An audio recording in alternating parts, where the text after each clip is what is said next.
Uh, this is for Saffron rose.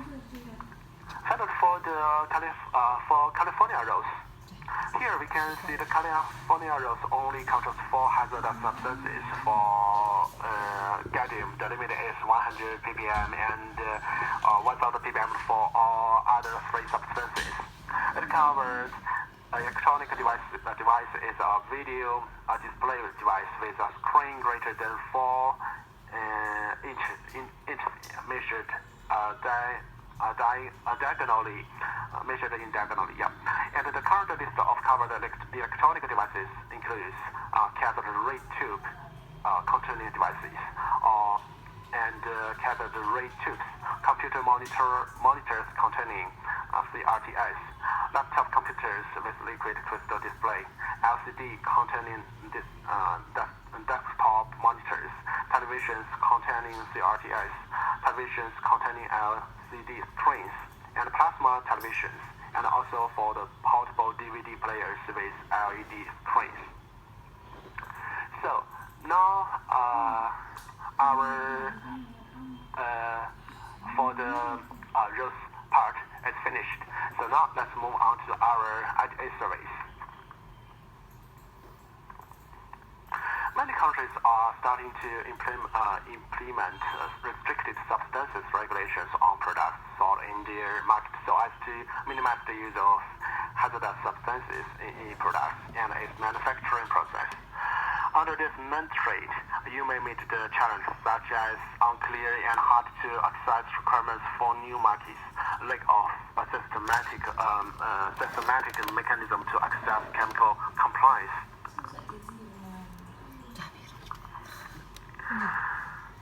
So for our IDA service, there are some advantages, including you can increase the product acceptance level in the global market and hence gain competitive edge.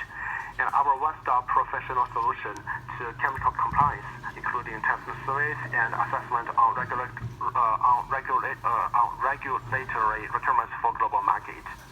Better utilization resource, including saving test sample and time and effort at your side on project management. Enhance brand value of the product and perception about product quality. Our ITA service, just like our international type approval restricted substances service solution, covering over 80 countries.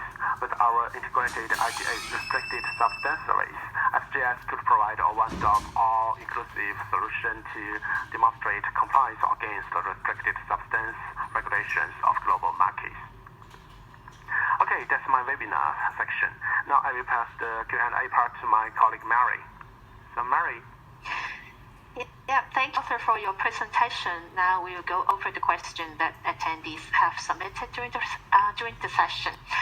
So the first question we have is the EU rose exemption updated recently?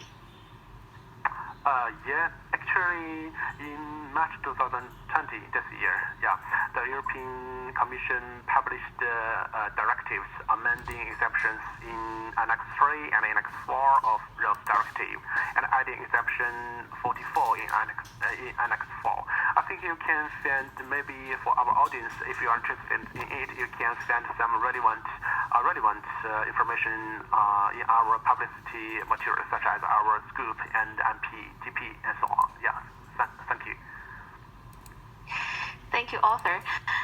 Do electrical and electronic products that are not sold separately but only as giveaways need to be managed in accordance with the administrative measures?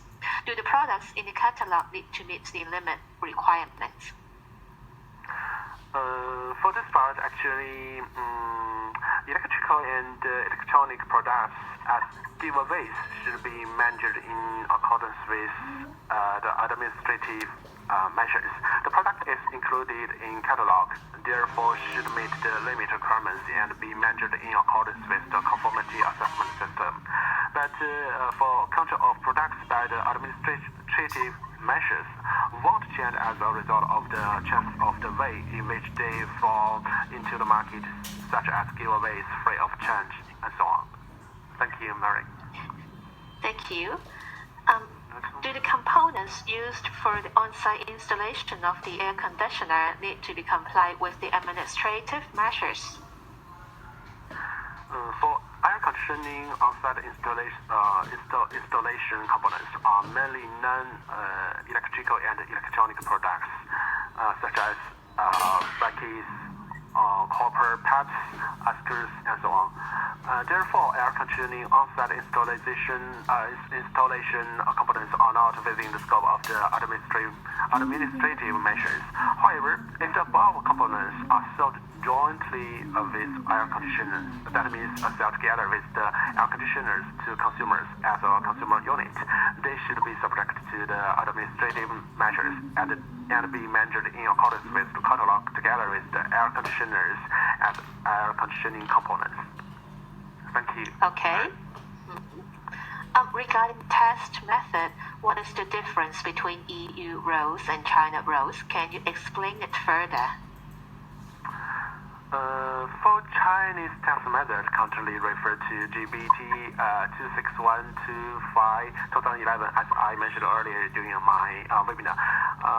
And however, it's the same to or equivalent to the IEC 62321/2008 standard. That means the old IEC test series test methods. The EU testing methods have been continuously updated since 2008, so some data cannot be shared with the China rules. Yeah. Thank you, Mary.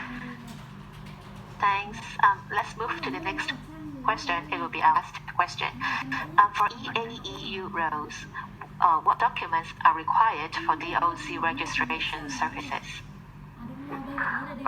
If you need to do DOC registration for euros, some documents need to be prepared, such as application form.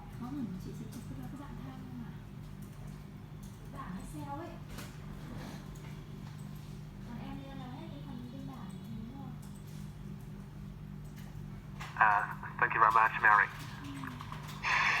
Thank you. Before we wrap up, can you please take a couple of minutes, to rate your overall satisfaction with today's webinar? It will help us to continuously improve and offer you relevant and quality content. Please rate your satisfaction on your screen and then feel free to share your comments with us in the text box. Thanks in advance. All right, Arthur, any last word you would like to share before we wrap up? Okay, thank you. Okay, good. I would like to thank all of you for attending. I hope you found this presentation insightful. This is the third of our RSES webinar series. Please join us on November 12th for our fourth installment, The Importance of Food Content Material Testing and E&E Products. If you want to stay up to date with all standard changes and latest developments, or if you are interested in our upcoming webinars, please follow SGS on our Consumer Goods and Retail LinkedIn Showcase page. As I said in the beginning, soon you'll receive a recording of this webinar along with the Q&A report, including all links to connect with us. Thank you again and have a great day. Bye-bye. Have a good day. Bye-bye. Bye.